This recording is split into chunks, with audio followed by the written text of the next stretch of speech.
নমস্কার, আপনারা দেখছেন আরবি বাংলা। আপনাদের সঙ্গে আমি সুস্মিতা। নজর রাখবো আজকের বেশ কয়েকটি গুরুত্বপূর্ণ খবরে। রাজ্য কোঅর্ডিনেশন কমিটির পক্ষ থেকে অধিকার যাত্রা করা হলো। সোমবার এই অধিকার যাত্রা বেলদাতে পৌঁছায়। কোচবিহার থেকে কলকাতা যাত্রা করেছে রাজ্য কোঅর্ডিনেশন কমিটি। ভাতা বৃদ্ধি সহ একাধিক দাবি তোলা হয়েছে। সোমবার বেলদা কালী মন্দির থেকে বাস স্ট্যান্ড পর্যন্ত পদযাত্রা করা হয়েছে। শেষে ট্রাফিক স্ট্যান্ডের সামনে পথসভা করা হয়। রাজ্য কোঅর্ডিনেশন কমিটির দাবি, অবিলম্বে মহার্ঘ ভাতা এবং মহার্ঘ রিলিফ প্রদান, চুক্তিভিত্তিক ও অনিয়মিত কর্মচারীদের নিয়মিতকরণ করা, প্রশাসনের সমস্ত শূন্য পদে নিয়োগ, বিভাজনের রাজনীতি বন্ধ করে গণতন্ত্রের পুনঃপ্রতিষ্ঠা করা। এদিন পশ্চিম মেদিনীপুর জেলা কমিটির পক্ষ থেকে মূলত এই কর্মসূচি করা হয়েছে। সংগঠনের পক্ষ থেকে আগামী 14ই মার্চ নবান্নে অভিযান করা হবে। অবগত করতে চাই যে রাজ্য কোঅর্ডিনেশন কমিটি গত 17ই ফেব্রুয়ারি থেকে তার প্রথম সূচনা হয়েছে কোচবিহার জেলায় সিতাই ব্লক থেকে এই যাত্রা শুরু হয়েছে। এই যাত্রা চলবে 10ই মার্চ অব্দি দক্ষিণ 24 পরগনা জেলায় যাদবপুরে 8B বাস স্ট্যান্ডে মহাসমাবেশের মধ্যে দিয়ে আমরা আমাদের পশ্চিম মেদিনীপুরে গতকাল ঝাড়গ্রাম জেলা থেকে আমাদের এই মিছিল হস্তান্তর করেছে। আমরা পশ্চিম মেদিনীপুরে আমরা বাইক র্যালি করে 56টা বাইক র্যালি করে তার সঙ্গে আরোহী সহ শতাধিক মানুষকে আরোহী নিয়ে আমরা সেই মিছিল র্যালি করে আমরা আমাদের মেদিনীপুরের শহরে যে কর্মচারী ভবন সেখানে উপস্থিত হই। পরবর্তীকালে 3টার সময় আমাদের মহামিছিলের আহ্বান করা হয়। সেই মহামিছিল থেকে আমরা পদযাত্রা হিসাবে আমাদের বিকেলবেলা 4টায় স্থানীয় মেদিনীপুরে পঞ্চায়েত চকে পথসভা হয়। আমরা বলছি যে আমাদের হকের দাবিতে এই অধিকার যাত্রা আমরা শুরু করেছি, একদম পাহাড় থেকে সাগর পর্যন্ত। অধিকার কথাটা কটা অক্ষরের কথা, কিন্তু তাৎপর্য অনেক।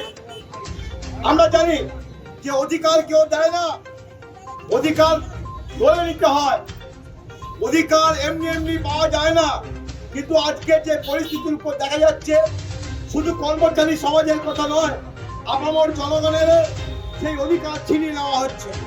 অর্থাৎ এই ছিনিয়ে নেওয়ার বিরুদ্ধে সকল জনমানুষকে বলবো, অধিকার লড়ে নিতে হবে। আমরাও কর্মচারী সমাজ, আমরা লড়ে নেওয়ার জন্য এই অধিকার যাত্রা আজকে 17 দিনে করেছি।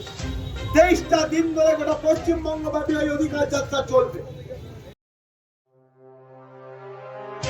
পূর্ব মেদিনীপুরের তমলুক থেকে পশ্চিম মেদিনীপুরের মেদিনীপুর শহরে পৌঁছালেন মুখ্যমন্ত্রী মমতা বন্দ্যোপাধ্যায়। সোমবার বেলা 2:45 নাগাদ মেদিনীপুর শহরের বিধাননগরের মাঠে অস্থায়ী হেলিপ্যাডে অবতরণ করে মুখ্যমন্ত্রী কপ্টার।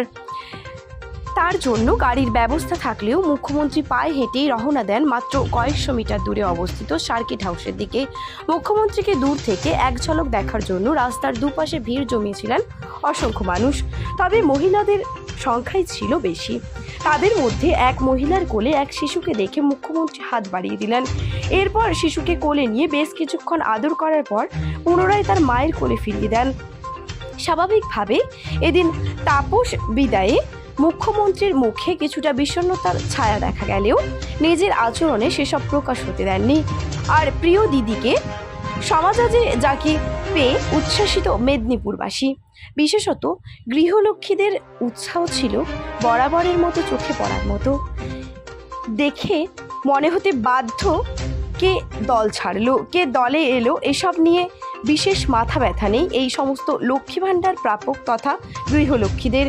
উল্লেখ্য যে মঙ্গলবার মেদিনীপুর শহরের কলেজিয়েট মাঠে প্রশাসনিক সভা থেকে প্রায় 355 কোটি টাকার 374টি প্রকল্প উদ্বোধন করার কথা। মুখ্যমন্ত্রী ছাড়াও প্রায় 2000 কোটি টাকার 1200টি প্রকল্পে শিলান্যাস করতে পারেন তিনি।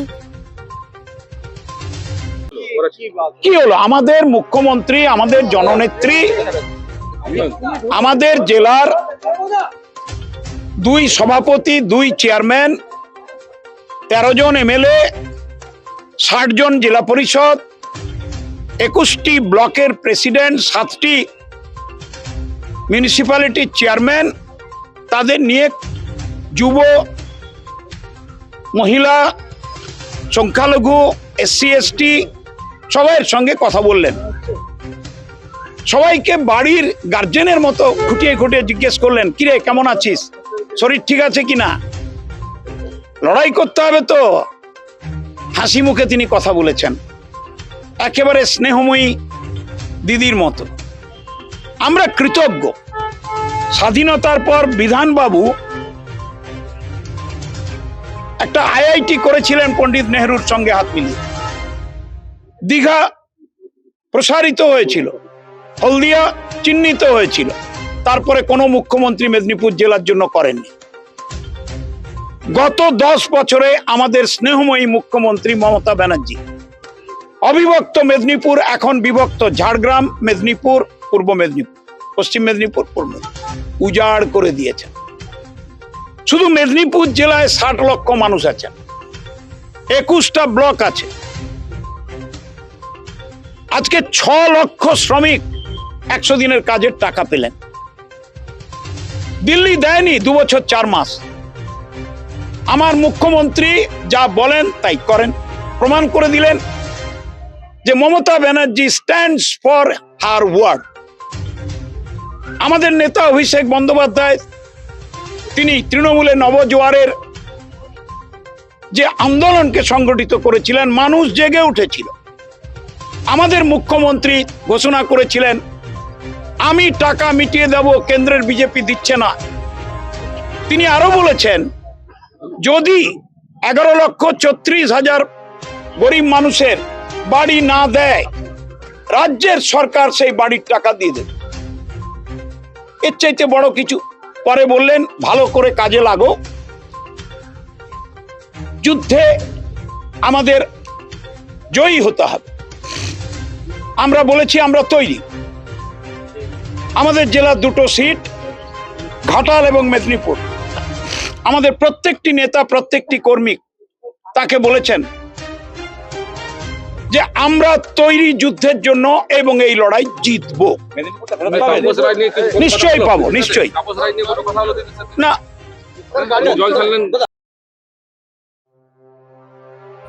অনগ্রসর শ্রেণী কল্যাণ এবং আদিবাসী উন্নয়ন দপ্তরের উদ্যোগে মমতা বন্দ্যোপাধ্যায়ের নির্দেশে পশ্চিমবঙ্গ সরকারের উদ্যোগে পশ্চিম মেদিনীপুর জেলা স্তরীয় জয় জোহার মেলা 2024 অনুষ্ঠিত হলো কেশিয়ারিতে। রবিবার কেশিয়ারি রবীন্দ্র ভবনে এই মেলার আয়োজন হয়। প্রদীপ প্রজ্বলন করে এই মেলার সূচনা করেন মন্ত্রী মানস রঞ্জন ভূঁইয়া। মন্ত্রী ছাড়াও উপস্থিত ছিলেন খড়গপুর SDO পাতিল যোগেশ, বিধায়ক পরেশ মুর্মু, জেলা পরিষদের সভাধিপতি প্রতিভা মাইতি, কেশিয়ারি পঞ্চায়েত সমিতির সভাপতি উত্তম শেঠ সহ অন্যান্যরা। সিধু কানু, বিরসা মুন্ডা সহ সকল বীর শহীদদের প্রতি শ্রদ্ধা জানিয়ে মাল্যদানের মধ্য দিয়ে শ্রদ্ধা জানান বিশিষ্ট অতিথিরা।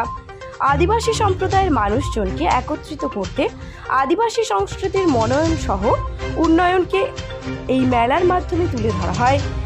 এদিন ছাত্রছাত্রীদের সবুজ সাথী সাইকেল এবং জাতিগত শংসাপত্র প্রদান করে জনজাতিপুত্র সম্প্রদায়ের মানুষজন। নানা প্রতিযোগিতার মধ্য দিয়ে 3 দিন ধরে চলবে এই মেলা।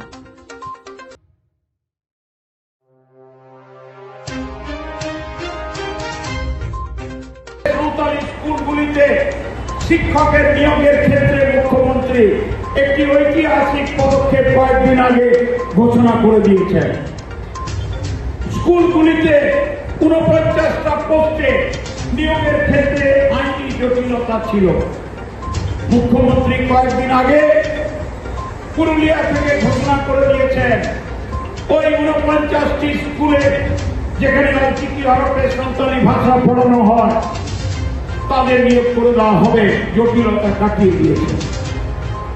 আমি আনন্দের সঙ্গে ঘোষণা করছি, আমি সবকে বিধান আপনাদের পাশে নারায়ণগড়, তারপরে আমি খবর। আমি বসন্তপুর স্কুলে 11-12 অলচিকি হরফ পড়াচ্ছি সাঁওতালি। আমি সবং কলেজে অলচিকি হরফে সাঁওতালি ভাষায় গ্রাজুয়েশন অনার্স চালু করিয়ে দিয়েছি। বিদ্যাসাগর বিশ্ববিদ্যালয় মুখ্যমন্ত্রীর নির্দেশে, শিক্ষামন্ত্রীর নির্দেশে আমরা অনুরোধ করে আমাদের জেলা শাসক অনুরোধ করে আমরা কি হরপে সাঁওতালি ভাষা পড়ানোর বন্দোবস্ত পোস্ট গ্রাজুয়েট লেভেলে করে দিয়েছি। রাজ্যের বিরোধী দলনেতা শুভেন্দু অধিকারীর বিধানসভা কেন্দ্রের যখন মুখ্যমন্ত্রী জেলা সফরে আসার পরে 100 দিনের বকেয়া টাকা না পেয়ে নন্দীগ্রামের আমদামাত 1 নম্বর গ্রাম পঞ্চায়েত তালা ঝুলিয়ে দিল বিজেপি। তৃণমূল পরিচালিত পঞ্চায়েত অফিসের প্রধান এবং উপপ্রধানের অনুপস্থিতির কারণে বিক্ষোভ দেখিয়ে তালা ঝুলালো। মুখ্যমন্ত্রীর প্রতিশ্রুতি দিয়েছিল 100 দিনের কাজের টাকা সময় মতো পাওয়া যাবে। টাকা না পেয়ে বিজেপির কর্মী সমর্থকেরা আজ ডেপুটেশন দিতে গেলে প্রধান এবং উপপ্রধান না থাকার ফলে পঞ্চায়েত অফিসের মূল প্রবেশদ্বারে তালা ঝুলিয়ে বিক্ষোভ দেখায়।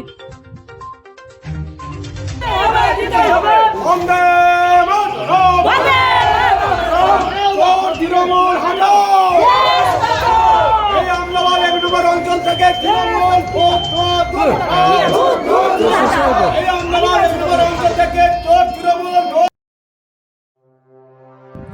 মুখ্যমন্ত্রীর সভাস্থল থেকে 3 মহিলার সোনার গহনা চুরি।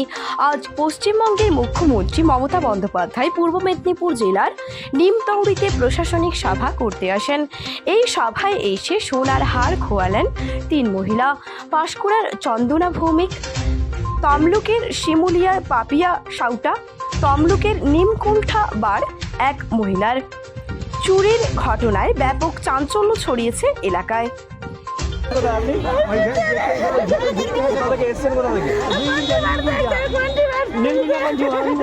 প্রশাসনকে জানিয়েছেন সামনে? তারপরে তো সামনে আছে তো, সবাই জানে। আপনার নাম কি? স্বামীর নাম?